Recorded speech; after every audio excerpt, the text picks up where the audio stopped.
सो hey guys, myself ZR और आप देख रहे हैं एक्सप्लेनर, जहां हम कुछ डार्क स्टोरीज़ को एक्सप्लेन करते हैं। जो लोग पहली बार मेरे चैनल पे आ रहे हैं शायद उन्हें पता नहीं होगा कि हम एलिना की स्टोरी को कंटिन्यू कर रहे हैं। अगर आपको स्टार्टिंग से स्टोरी देखनी है तो आई बटन पे क्लिक करके देख सकते हैं। आज हम एलिना की स्टोरी को कंटिन्यू करेंगे, पर उससे पहले आपके लिए एक पज़ल। तो ये रहा पज़ल। आप सीरियसली पढ़ाई कर रहे हैं, ध्यान लगाकर स्क्रिप्टिंग कर रहे हैं, या फिर आप सीरियसली कुछ बड़ा कर रहे हैं। अब वो बड़ा क्या हो सकता है? कुछ भी जिससे आपके लाइफ में बहुत बड़ा इम्पैक्ट आने वाला हो। और अब वीडियो को पॉज करो और सोचो कि इन सब में कॉमन क्या है। सोच लिया? ओके, तो फर्स्ट है सीरियसनेस, सेकंड है खुद के लिए आप काम कर रहे हैं, and third is loneliness. Wait, loneliness? अब शायद आपके दिमाग में कुछ ऐसी पिक्चर आ रही होगी, but wait, loneliness is not that bad. सुनने में थोड़ा ऑकवर्ड लग सकता है, पर yes, loneliness is very important thing in our life. अगर आप सीरियसली कुछ पाना चाहते हैं तो आपको थोड़ा टाइम देना होगा, और इस समय आप बिल्कुल नहीं चाहेंगे कि कोई डिस्टर्बेंस हो। And here comes loneliness in a picture. कुछ काम ऐसे होते हैं जिन्हें सिर्फ अकेले ही किया जा सकता है, और अगर आपको फिर भी अलोन रहना पसंद नहीं है तो इस वीडियो को लास्ट तक देखिए, जहां हम कुछ ऐसी टॉपिक के रिलेवेंट घटना को देखेंगे। पजल में दिए गए सिचुएशन से ही एक अंदाज़ा हो जाएगा कि अगर आप सीरियसली कुछ काम कर रहे हैं तो आपको अकेला होना ज़रूरी है। तो ठीक है गाइस, स्टार्ट करते हैं एलिना की स्टोरी से, जहां हम अगेन इस टॉपिक के रिलेवेंट की घटना को देखेंगे। एलिना के लिए ये पहला सफ़र था और वो जा रही है विच के शहरों में। गेट पे गार्ड खड़े हैं। एलिना को लगा शायद एंट्री लेने में कोई दिक्कत होगी, पर जैसे ही गार्ड ने एलिना के ब्रोच को देखा वो समझ गए कि ये एक विच है, और उन्होंने फिर इज्जत के साथ एलिना का स्वागत किया। ये देख के एलिना बहुत खुश हो गई। तो ये है गाइस विचों का शहर, जहाँ सब चलने के बजाय उड़ना पसंद करते हैं। एलिना शहर की खूबसूरती देख ही रही थी कि तभी एक शख्स उससे आके टकराता है और एलिना के साथ साथ छत पे गिरता है। छत टूट जाती है और उस शख्स के चोट भी आ जाती है, पर एलिना सही सलामत है। एलिना उस पर्सन की तरफ हाथ बढ़ाकर कहती है कि आप सही हैं, पर उस शख्स को खुद के बजाय छत की हालत की फिक्र थी। वो एलिना से माफ़ी मांगती है। मुझे लगता है कि तुम्हें छत के बजाय अपने सर के बारे में सोचना चाहिए। ओह, ये खून, मैं एकदम सही हूँ। ये देखो, मैं खुद दो पैरों पे खड़े भी हो सकती हूँ।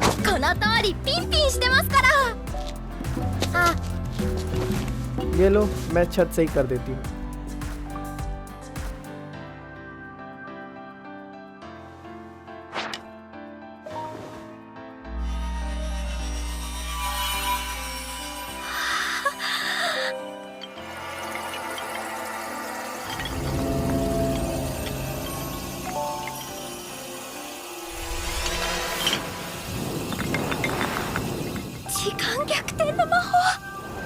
एलिना टाइम रिवर्स वाले जादू से छत को सही कर देती है और उस शख्स की चोट को भी।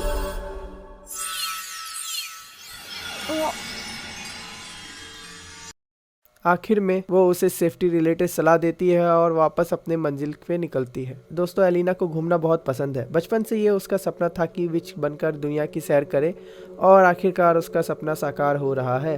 वो इस शहर में कुछ दिनों के लिए रुकेगी, then going to another adventure. क्योंकि एलिना एक विच है, उसे कुछ सर्विसेज फ्री में मिलती है, जैसे खाना, रहने की जगह, बिल्कुल गवर्नमेंट जॉब जैसे। एलिना एक होटल में जाती है, पर उसे बाहर निकाल देते हैं। एलिना को कुछ समझ नहीं आता। वो दूसरे होटल में जाती है, उसे फिर से बाहर निकाल देते हैं। वो बोलती है कि मैं विच हूँ, पर कोई भी उसकी बात का विश्वास नहीं करता और उसे होटल से निकाल देते हैं। एलिना शहर में जितने भी होटल थे सब में जाती है, पर सब उससे बाहर निकाल देते हैं। अब ये लास्ट होटल है इस शहर का। इत्तेफाक से ये होटल नॉर्मल इंसानों के लिए है।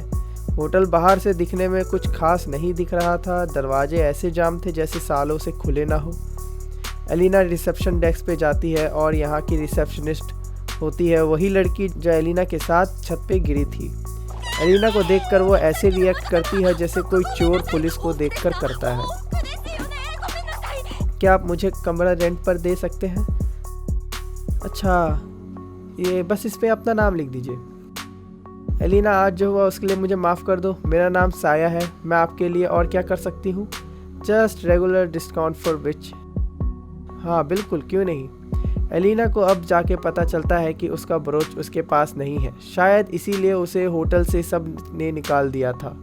वो ब्रोच को उसी छत पर ढूंढती है जहां उसका एक्सीडेंट हुआ था, पर कई घंटे खोजने के बाद भी वो उसे नहीं मिलता।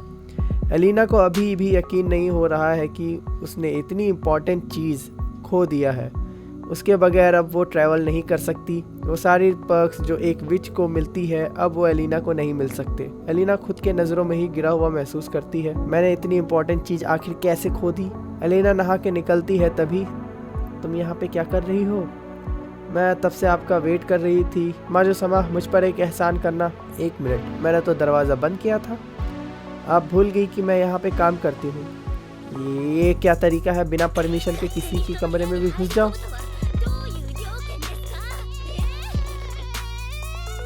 अच्छा, तो क्या एहसान चाहती थी तुम मुझसे? माजो-समा, मुझे जादू सीखना है। मेरी ट्रेनिंग तो हो गई है पर जादुई एग्ज़ाम क्लियर नहीं हो रहा है। प्लीज़ मुझे जादू सिखाइए। ठीक है, पर ये कैसा तरीका है एहसान मांगने का? मेरे गांव में सब ऐसे ही करते हैं, मैंने अपने पापा को देखा था। नाउ एलिना बहुत प्राउड फील करती है, उसे एक टीचर वाली फीलिंग आती है। तो कुछ बताओ अपने बारे में। अच्छा, तो मैं और मेरी छोटी बहन बड़ी दूर से यहाँ आए थे विच बनने के लिए। पैसे कमाने के लिए हमने इस होटल में काम किया ताकि हम एग्ज़ाम को बार बार दे सकें। तो तुम्हारी बहन कहाँ है फिर? वो पिछले साल ही एग्ज़ाम क्रैक करके अपने घर चली गई। अच्छा, तो नेक्स्ट एग्ज़ाम कब है? अगले हफ्ते। एलिना साया की इस रिक्वेस्ट को एक्सेप्ट कर लेती है।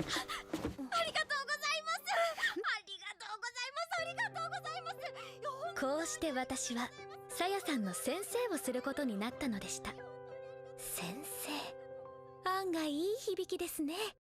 और अगले दिन एलिना साया की ट्रेनिंग स्टार्ट कर देती है। इस दौरान वो रोज़ अपने ब्रोच को भी ढूंढती है। एलिना साया को उड़ना सिखाती है।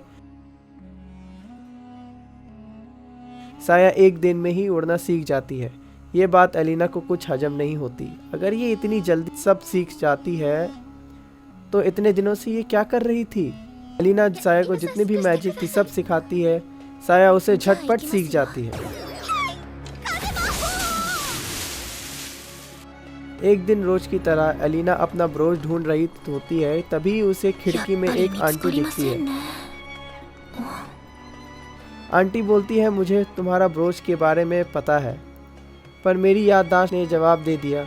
अच्छा, शायद इससे आपकी याददाश्त वापस आ जाए। हाँ, याद आ गया। आंटी ने एलिना को सब कुछ बता दिया। उसी दिन रात को, क्या मैं आपके साथ सो सकती हूँ? ये सिंगल बेड है, पर कोई नहीं, आ जाओ।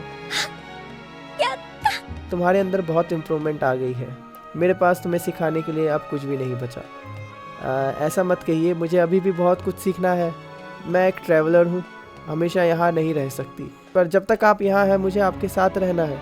तुम कुछ ज़्यादा ही नहीं मांग रही? मेरा ब्रोच वापस कब कर रही हो, बताओगी मुझे? साया के पैरों तले ज़मीन खिसक गई। आखिरकार एलिना को पता चल गया कि ब्रोच कहीं खोया नहीं है, बल्कि किसी ने जानबूझकर छुपा के रखा है, और वो शख्स और कोई नहीं, साया थी, जिसने एलिना के ब्रोच को चुरा लिया था। तुमने कहा था मैं बहुत दूर देश से यहाँ आई हूँ, राइट? अगर ये बात सच है तो तुम्हें उड़ना क्यों नहीं आता? सच्चाई तो ये है कि तुम्हें उड़ना भी आता है और वो सारे मैजिक भी आते हैं जो मैं तुम्हें सिखा रही थी, और मुझे लगा कि मैं एक बहुत अच्छी टीचर हूँ। तुम किसी को ऐसे गलत तरीके से बांध कर नहीं रख सकती, ये अच्छी बात नहीं है।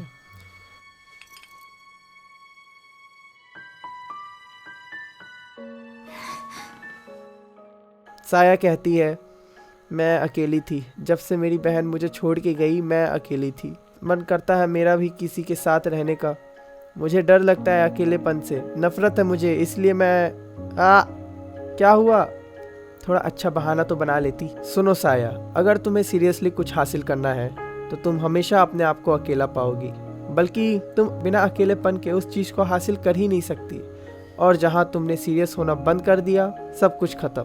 मुझे पता है अकेलेपन से लड़ना इतना आसान नहीं है। मैंने भी अकेलेपन को बहुत एक्सपीरियंस किया है, इसीलिए मैं तुम्हें ये देना चाहती हूँ। मैं चाहती हूँ कि तुम इसे अपने साथ रखो। पर ये आपकी हैट है ना? ओह, मेरी हैट तो ये रही। अब हम दोनों सेम हैं, मेरी फर्स्ट स्टूडेंट। यहाँ से अब तुम्हें अकेले ही सब कुछ करना है, पर तुम अब अकेली नहीं हो। मैं तुम्हारी बहन हमेशा तुम्हारे साथ है। 私やあなたの妹さんはあなたのことを見守っているんですよ。ミレイラさんの宿賃タダにします。僕の給料から全部足りなければ分割で。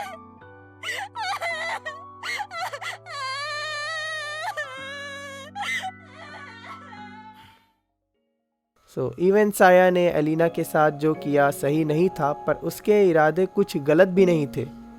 उसे बस अकेलेपन से डर लगता था। इसीलिए एलिना ने साया को माफ़ कर दिया और उसके अगले दिन साया ने एलिना को ब्रोच वापस कर दिया। अब एलिना है दूसरे शहर में। इस वाक़या को हुए 6 महीने हो गए थे। एलिना न्यूज़पेपर पढ़ रही होती है जहां साया की खबर मिलती है कि साया ने एग्ज़ाम पास कर लिया है।